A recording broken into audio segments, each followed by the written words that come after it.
Menko Marifes Luhut Binsar Panjaitan melakukan audit terhadap sawit-sawit ilegal. Itu ada 9 juta yang diaudit, terbukti 3,3 juta lahan sawit ilegal. Lalu apa yang diambil negara? Menormalisasi, memutihkan. Apa yang bisa diambil kesimpulan dari proses yang memutihkan ini? Gak ada efek jerah. Makanya apa? Pembalakan hutang itu makin merajalela. Gak peduli dia. Rakyat nanti akan banjir seperti apa. Desa Atu Payong Bintang, Desa Pantanangka Isak, dan sekitar Pantanangka. Nanti saya kirimkan juga. Ya. Oke, ya nggak apa-apa nanti.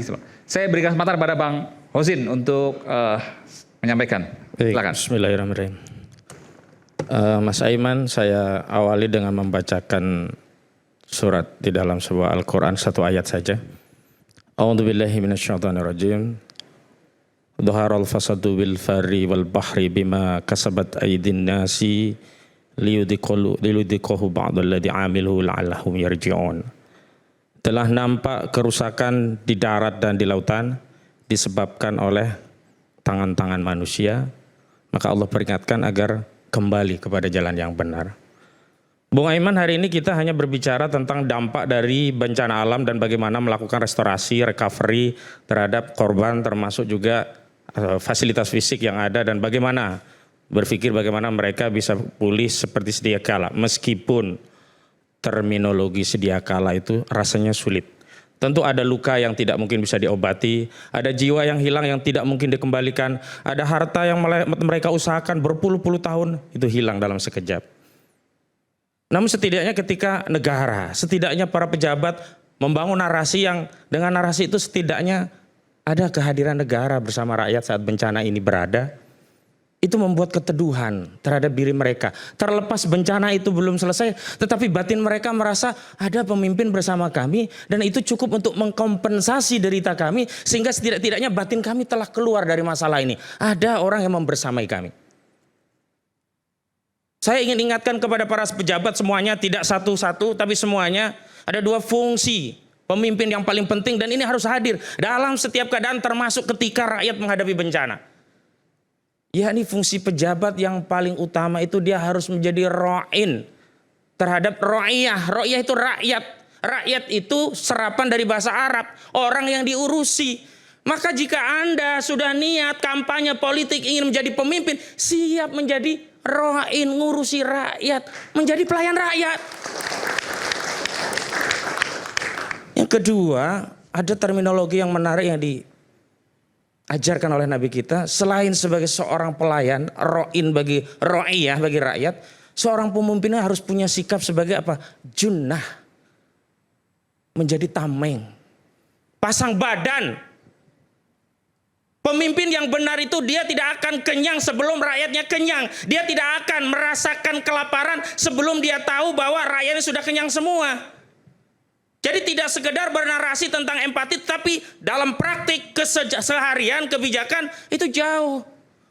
Mbak Ciki tadi itu sebenarnya mengkonfirmasi semua yang disampaikan oleh pejabat ternyata tidak jujur. Bukan bicara soal ada kemampuan, tetapi faktanya kemampuan itu tidak terukur, tidak terrealisasi, belum sampai dirasakan rakyat. Rakyat masih menunggu, bahkan menagih, bahkan menuntut. Lalu kita lupa terhadap akar masalah. Selama ini kan narasi yang selalu kita bangun ini bencana ekologis. Bencana disebabkan cuaca ekstrim, hujan yang luar biasa. Tapi kita lupa ini ada bencana politik yang menyebabkan bencana ekologis. Gak ada yang bisa membantah semua ini bencana ini terjadi karena apa? Karena deforestasi, pembalakan hutan yang ugal-ugalan. Yang menyebabkan air dari langit yang dinarasikan sebagai rezeki. Yang bisa menghidupkan tanaman-tanaman yang itu bisa memberikan manfaat kepada manusia. Air yang dinarasikan rezeki itu tadi melimpah menjadi bala dan petaka. Kenapa? Fungsi hutan yang harusnya menjadi cawan penampung air yang kemudian didistribusikan sebagai rezeki ini dibabat. Lalu air tadi yang tadinya harusnya rezeki sebagaimana tamsil malaikat pembagi rezeki itu kan pembagi hujan. Artinya hujan itu harusnya jadi rezeki sepanjang tidak ada ulah tangan manusia tadi yang merusak. Dan akar masalahnya apa? Deforestasi. Deforestasi apa? Lahan sawit. Industri kayu, oligarki sawit. Kita sibuk ya memikirkan dampaknya tapi penyebabnya nggak pernah kita urusi. Saya mau tegaskan, tidak ada industri sawit di negeri kita itu yang dibangun di atas pembebasan kebun-kebun rakyat. Beberapa sajalah pakai plasma. Mayoritasnya adalah apa? Mengambil lahan hutan kita untuk dikonversi menjadi sawit. Saya ingin rujuk data. Pada saat Menko Marifes Luhut Binsar Panjaitan melakukan audit terhadap sawit-sawit ilegal, itu ada 9 juta yang diaudit, terbukti 3,3 juta lahan sawit ilegal. Lalu apa yang diambil negara? Menormalisasi, memutihkan. Apa yang bisa diambil kesimpulan dari proses yang memutihkan ini?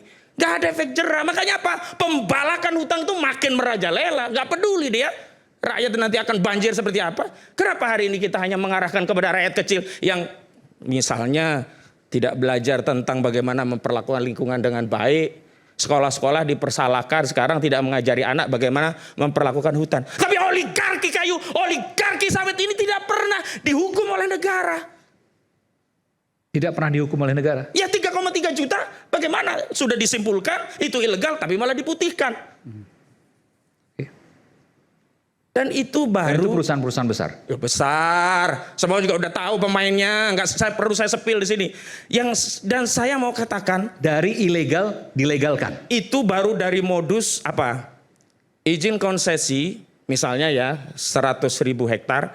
Yang dibuka, yang dikerjakan 250.000 hektar. Artinya aja ada perluasan yang membabat hutan di luar luasan wilayah konsesi. Itu ketemu 3,3 juta hektar.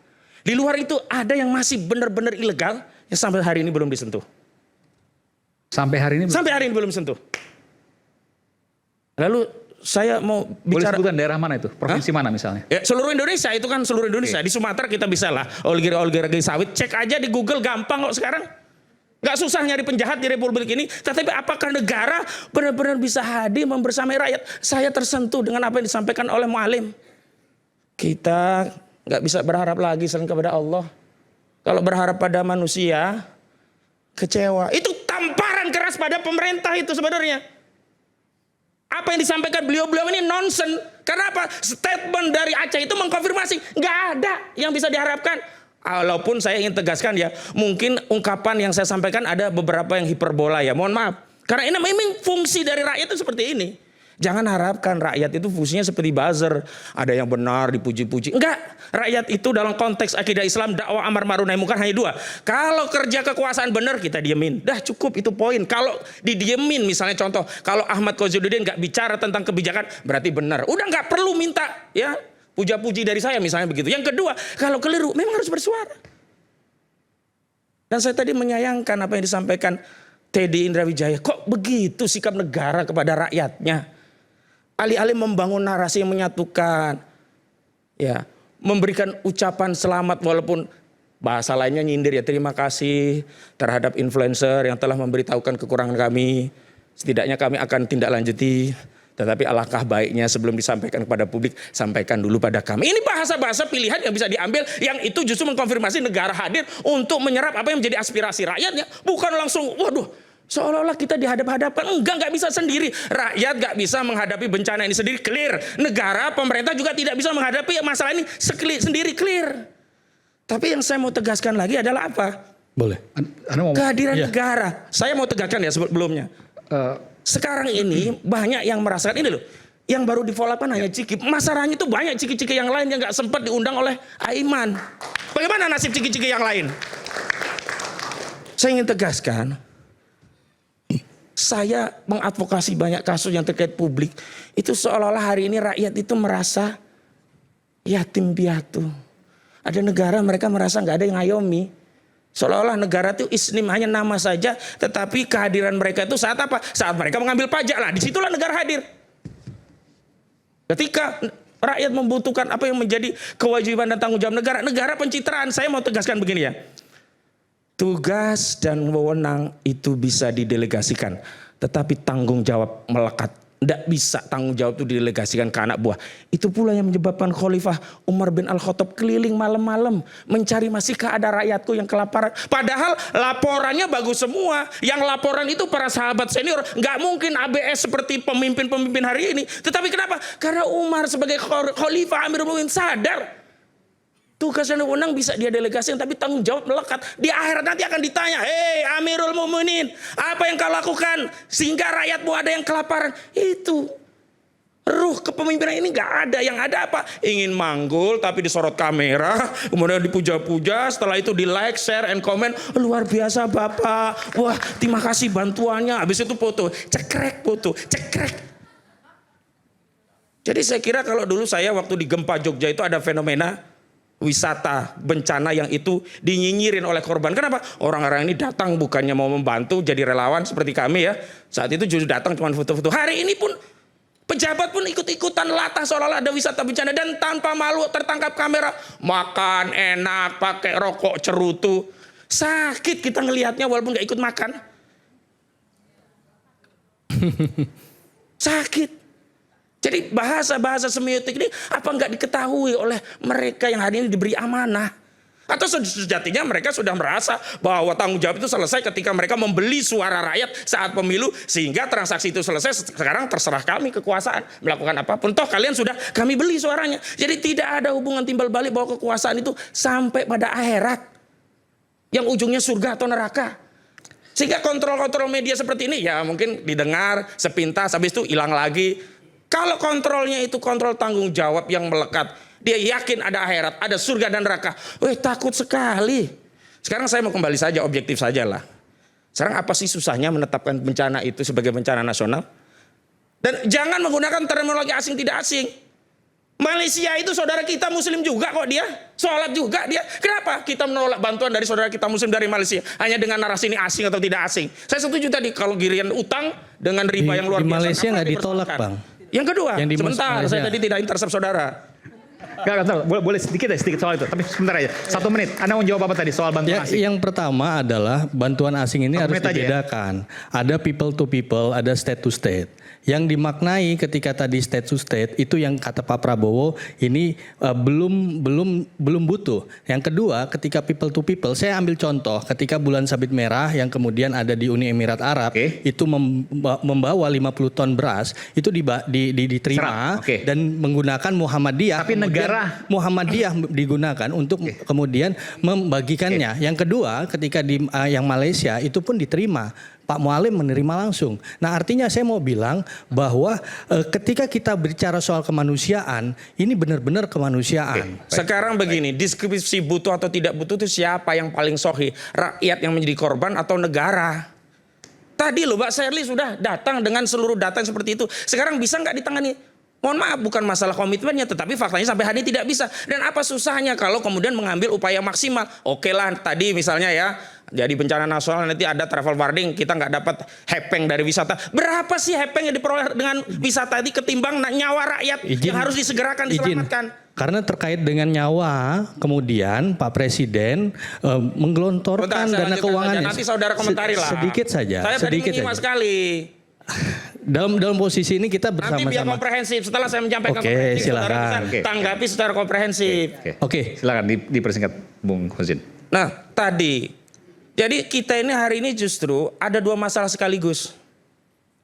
Bencana ekologi itu masalah kita sendiri. Bencana kepemimpinan yang tidak gesit, tidak amanah, tidak maksimal, yang kemudian tadi di depan kita itu kan tanpa malu. Sebut Golkar, sebut Gerindra. Kalau sudah jadi pemimpin ya satu kesatuan. Gak ada partai ini, partai itu. Rakyat juga mempercayakan semua kepada kepemimpinan. Gak peduli itu Golkar, itu Gerindra. Pokoknya pemimpin kami. Jadi memang ada masalah. Dan tadi kalau dikatakan pembantu tidak bisa memilih. Ya sudah, siapa yang memilih pembantu itu? Pecat. Dia kan punya wewenang. Jangan kemudian hari ini sibuk mencari apologi atas berbagai ketidakmampuan atau setidaknya kekurangan, kemudian masyarakat diminta untuk permisif terhadap argumentasi itu. Pada saat yang sama yang di lapangan sudah menjerit. Benar kata juru bicara bencana itu. Ini bukan masalah apa-apa, ini udah nyawa. Nunggu Desember, nunggu Januari, udah berapa nyawa yang hilang. Saya sebenarnya tidak tega untuk mengungkapkan apa yang saya sampaikan ini. Tapi kenyataannya memang harus ada civil society yang mengambil sikap tegas. Setidaknya itu memicu apa yang sudah baik. Benar tadi kalau dikatakan baik akan menjadi lebih baik. Apa yang tadi dikomitmenkan pemerintah tidak butuh. Kalau memang tidak butuh bantuan ya sudah. Tetapi ada 2 hal. kan ada dua hal ya, status bencana dan membuka. Membuka itu bukan kita minta-minta, hanya membuka orang ngasih kita terima. Kecuali dibuka terus kita minta-minta. Atau setidaknya negara memberikan sebuah regulasi. Dan regulasi itu kan terakhir baru dibuatkan tentang misalnya pesawat yang nggak bisa masuk, bantuan nggak masuk. Setelah ada tekanan rakyat kan. Jadi ketika ada kritik rakyat, itulah cara rakyat menyayangi pemerintah dengan memberikan kursi. Dan ini nggak mungkin muncul dari DPR. DPR mah udah angka ikut sekarang. Ketok palu, setuju sampai ada lagunya. Wakil rakyat hanya paduan suara, gitu aja. Jadi saya kira ketika ada momentum dari rakyat muncul kritik-kritik yang sifatnya konstruktif, tentu dengan cara yang macam-macam. Mungkin seperti saya ini, emang cara saya seperti ini, tapi ambil substansinya saya. Dan inilah cara saya menyayangi pemerintah agar tidak terjerumus makin jauh dan membuat rakyat menjadi korban makin banyak. Begitu. Oke.